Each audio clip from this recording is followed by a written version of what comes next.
Hi everybody, it's Melanie, and before I get to my Chapter 8, I do want to apologize for my last video. I didn't mean to fly off the handle or anything.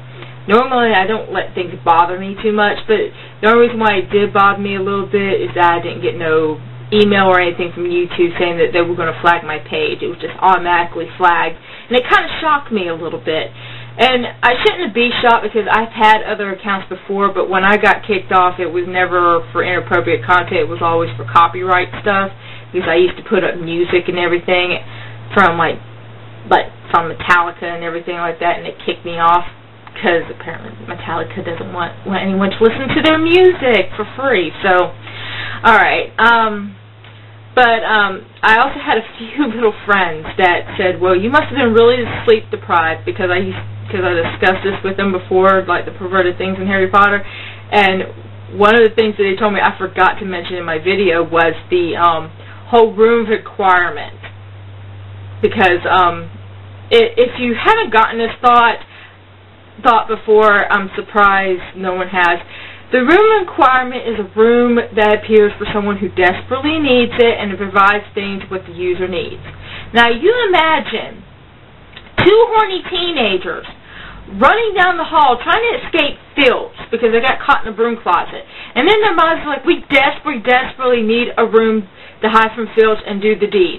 You imagine the room requirement just popping up, and then they run in there, and then there's everything they need from condoms, birth control, dirty magazines, KY jelly, everything. And it's like, and you can't say it's not possible because you have Harry and Cho in the Order of the Phoenix alone together, unsupervised, in the room of requirement, and someone thought of the mistletoe. If that's not inappropriate for teenagers, I don't know what it is. I know it's kind of normal for teenagers to want to make out, but I would think that if there was some magical powers over the room requirement, it wouldn't encourage sexual tendencies or anything like that. Unless they were thinking real pure thoughts of saying, oh, I really want to kiss him. Well, it's not exactly pure. But also, I think what made that kind of perverted to me was also that later on in the book you had Harry's talk to Ron, and Ron asked him how it was, and the first words that came out of Harry's mouth was wet. And I'm surprised it didn't. I know he said it was from the crying, but when he said that, you wanted to laugh. You wanted to say, oh my God. I said, you mean to tell me you're a sloppy kisser, or are you telling me you did other things? But I don't know. Well, let me go ahead and get to my Chapter 8. I'm trying to keep this like under 10 minutes if I can. I've probably already passed 3 or 4 minutes.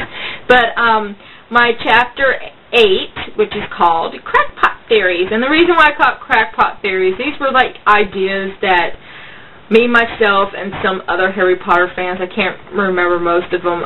Some of them I've met during like book signings and all that stuff, or going to go get books for Harry Potter or other things. I also went to go to the Twilight prom the one time, and it was amazing. And also, you'd be amazed how many Harry Potter fans who are also Twilight fans. So I'm also a Twilight fan, and I also have some friends who are trying to talk me into doing a Twilight blog, but I might do it. I'm not sure. If I do, I might do it on my other user, which is Melanie Murphy. You'll see it up there if you ever go on my YouTube page.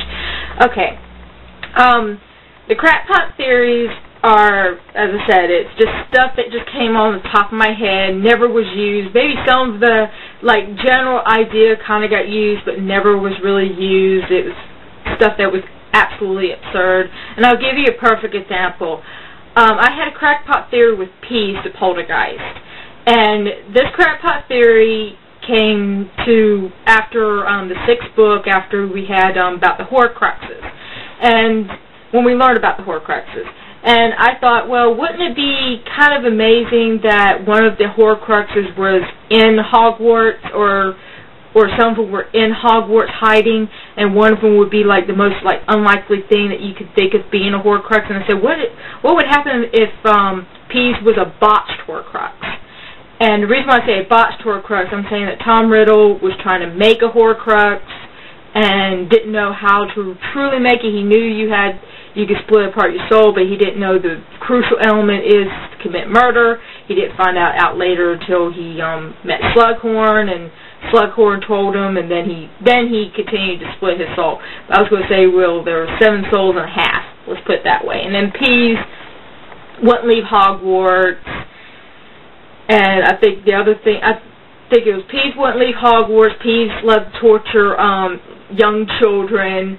Peeves showed more respect for the Bloody Baron, and what was it else? Oh yeah, Peeves feared Dumbledore. So that I figured those characteristics kind of fit Tom Riddle in some aspect. If Tom